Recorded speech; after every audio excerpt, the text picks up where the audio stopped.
Hello, and thank you for being here.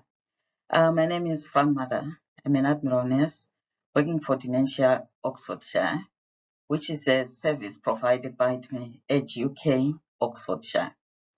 And today I'm here to share with you something about intergenerational relationships.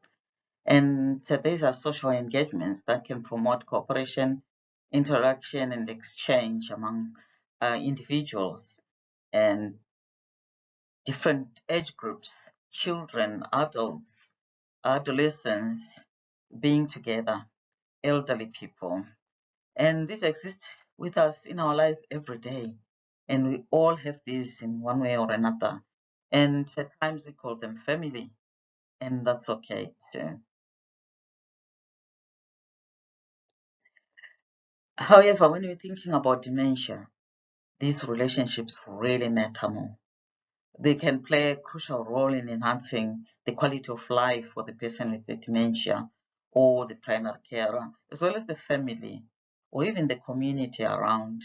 They can provide support and respite for the people, the person with dementia, for the primary carer, and they can get time to self-care, which we all encourage and know that it can be difficult to achieve if somebody is caring for someone else.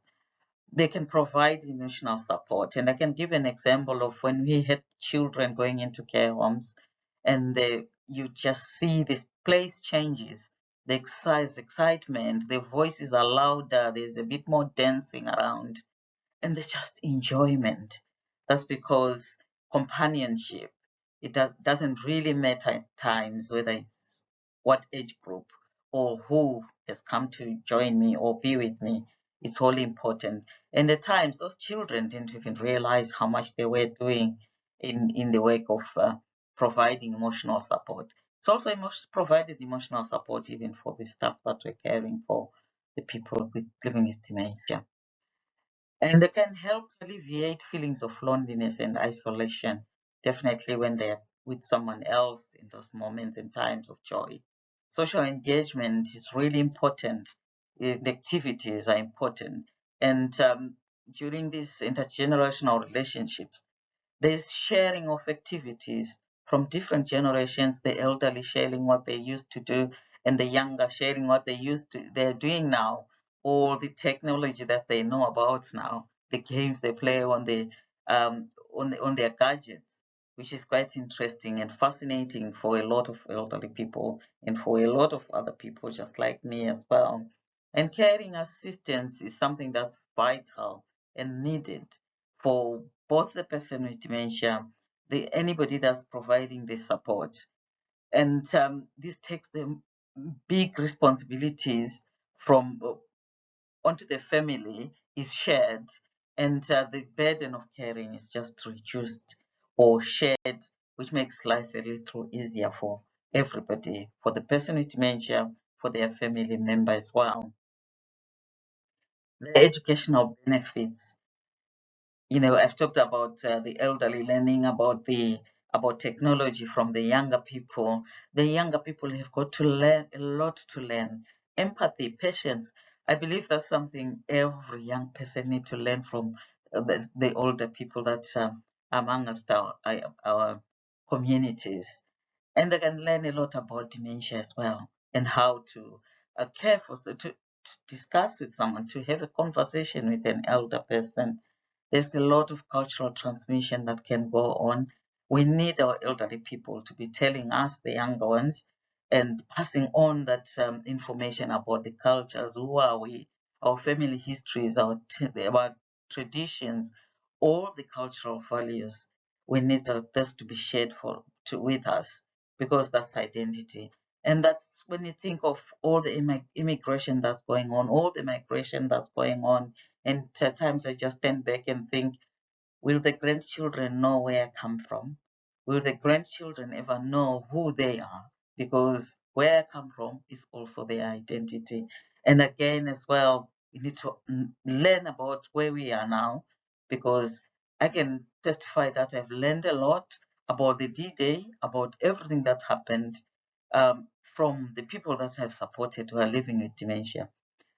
And it will help them preserve that important aspects of our cultures and our heritage and the individuality of who we are as a people, as a nation as well.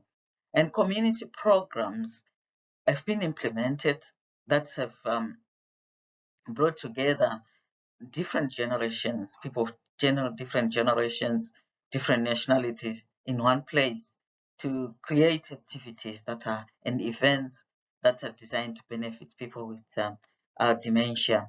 For example, we've seen young, preschool children going into care homes, going into day centers to sing, to just play in the care home with the elderly people, and we can see the mood changing in that place for both the people that are working in the place, for the children that have come, for the person that's got with dementia. And so intergenerational relationships are really important in in a when we're living with people. Did you know that there's such a date that celebrates intergenerational relationships around the world? And some communities are better at it and practice it more than other communities. You can check on the website for this, and some of the events that are still ongoing. I believe that for families with dementia, and as people are living longer, we need to take these relationships to the next level. As you have seen, the value of them is more than just being in a nuclear family in some instances. They do bring life to people despite that they do not have a dementia, they've got a dementia, and they're still young. It doesn't matter what age group, but more so in dementia care. I just couldn't resist this picture. Those little faces are just so interesting to watch, and they're listening. And this one on my right, looks very inquisitive, really wanting to know from the elder person, and that's just interesting too. That's got me interested. Anyway, then I go to what constitutes a family, and so I had to check from the dictionaries and check what does it mean to be family. And of course, I realized that when you check for definitions like this, it will be defined as relevantly as possible to the type of uh, for the reason that it is prescribed for. For example, the first one was the American, which talked about a group of two people, two or more persons related by birth, marriage, adoption. And then the other one is the Office of National Statistics in UK that talked about marriage as well. And then it talked about addresses, of course, that's because they are all about statistics. And then got to the third one, which I thought, oh, this is what I'm looking for. And it includes the extended family and a lot more members of the family, the uncles, the grandparents, the aunties, all those people that we really want to include the in this in the intergenerational relationships into the family as well. And then I thought a family is different in dementia care.